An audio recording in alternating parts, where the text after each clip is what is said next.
Good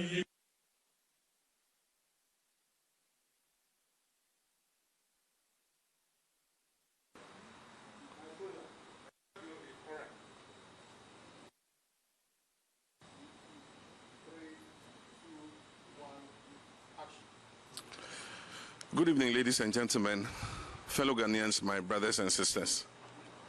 Let me begin by wishing you all Merry Christmas and a prosperous New Year. I'm speaking to you, my countrymen and women, today because I'd like to address a few of the issues that have come up since December 7th, following the election.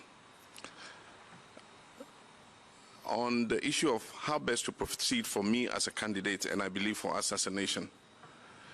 Increasingly, many of us who are attempting to understand how the Electoral Commission arrived at the results of this last election are being advised to forgo the issue in the interest of peace. We're being reminded that Ghanaians are a peace-loving people, and Ghana, unlike many other nations on our dear continent of Africa, has not succumbed to war or been plagued with violence. As a former president of the Republic of Ghana, a country that I love dearly, I'm here to assure you that I know what it is to act in the interest of peace. I've always done so without reservation or hesitation. I know what it is to contest an election and to have the good people of this country choose my opponent to serve as their next president. I know what it is to concede. I have done so before. In 2016, when the election was not called in my favor, I conceded. I conceded in a congratulatory call to my opponent, and then not long after that, I conceded in a public address to the good people of Ghana. I conceded not simply in the interest of peace and democracy, but because I respect the will of the people. I did then, and I still do now. So when I say that I will not concede this election, please know that I'm not taking this decision lightly. Understand that it's not because of a desire for power, but because of a dedication to principle and a commitment to democracy. Based on the irregular and inconsistent results that were reported, I have reason to doubt that this election was not free, fair, or transparent. And without those fundamental pillars in place, how can any of us be sure that the results announced truly represent the will of the people? My brothers and sisters, I stand here today to remind you that Ghana is a peaceful nation, precisely because Ghanaians have always stood on principle. We've always fought for our democracy. Our forefathers and foremothers have always understood that without this basic foundation, whatever peace exists in our country will not be lasting. Whatever liberation we have as the architects of our collective future will soon be lost.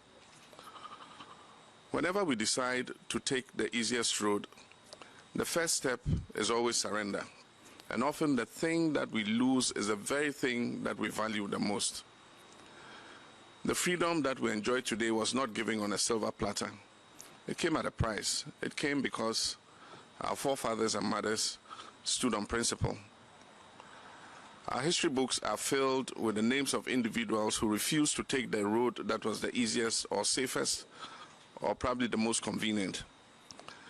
They refused to surrender their ability to appeal for justice in a land where they are meant to have a voice and use it for the betterment of themselves and their children and future generations.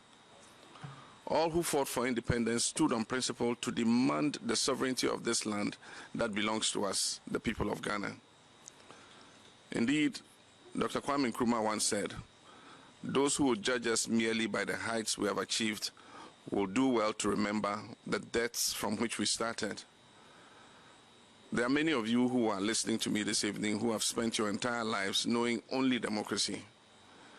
You know a Ghana in which every 4 years the citizens go to the ballot box to exercise their right to choose their leaders who they believe will serve their best interest.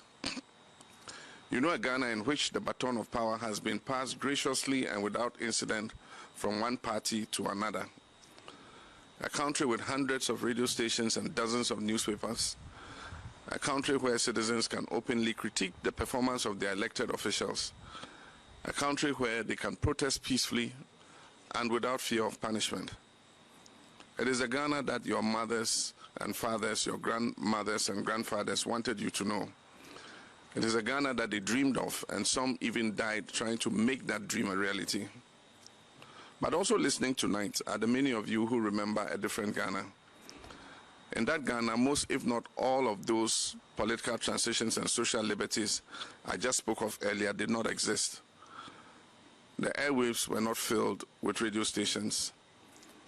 There were not numerous newspapers. People held their peace because to complain about the people in power was to risk all manner of reprisals. In that Ghana, presidential terms were interrupted by coup d'etats and former heads of state were executed. There was Kalabule and Operation Feed Yourself, not to mention years of hunger, bushfires, drought, and one economic recovery program after another.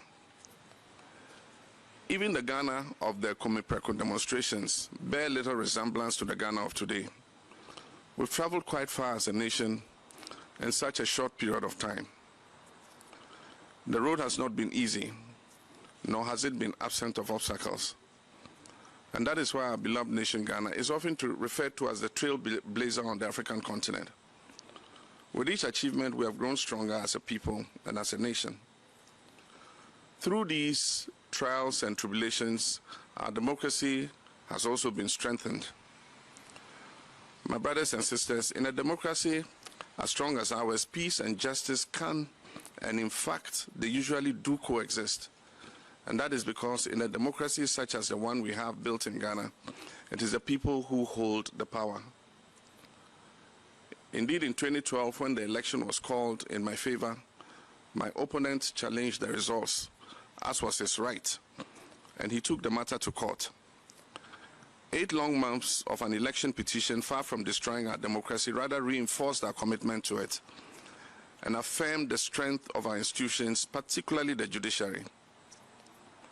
It is only in governments where the people are powerless and at the mercy of those who hold office that peace, or at least what passes as peace, can exist without justice.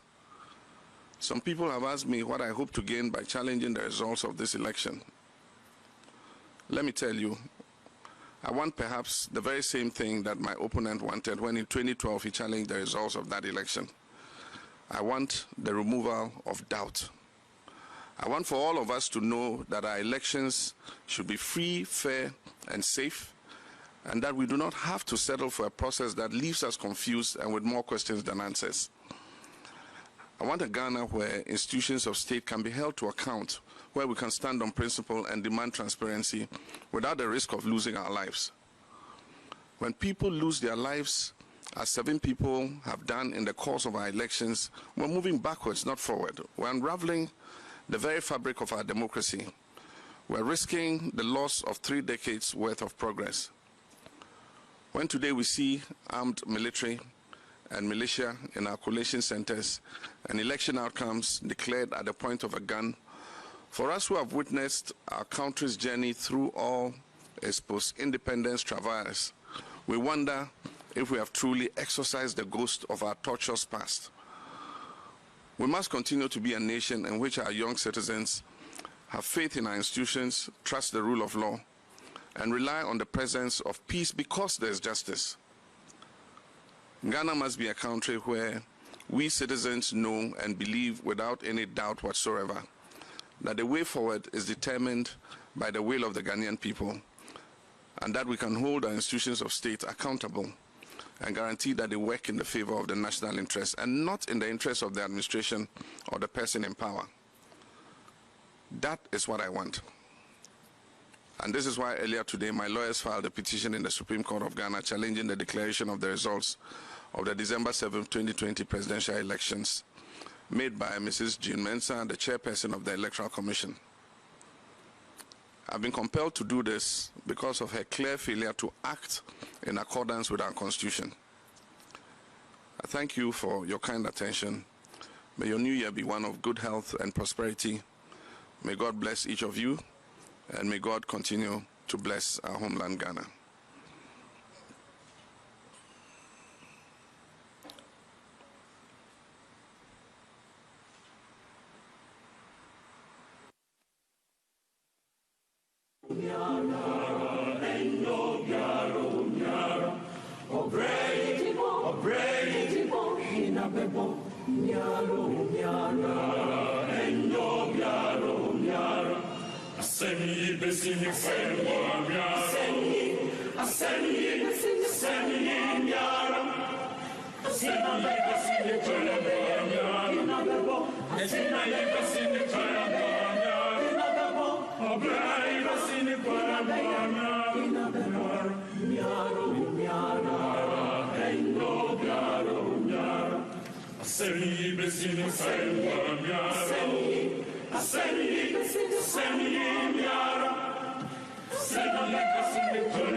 Ejumeye, hinabeye, miaro,